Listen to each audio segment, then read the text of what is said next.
அக்கறை பையன் கொடுத்தான் நம்ம என்ன பண்ணுறது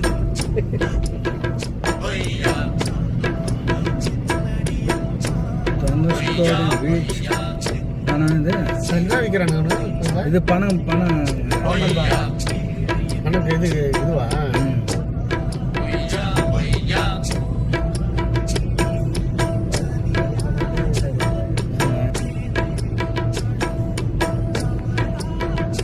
இல்லையே கடல் ஆகி போச்சு நடுவில் இருக்கிறமா உங்க போன்ல எடுங்க கடலுக்கு நடுவில் பீச்சுக்குள்ள போகலங்க பிரிட்ஜில் ஏறலங்கண்ணா அப்படியே போனாதான் ஸ்ரீலங்கா ராமர் பாலம் கூட பார்க்கலாம் வேற 2 கடலுக்கு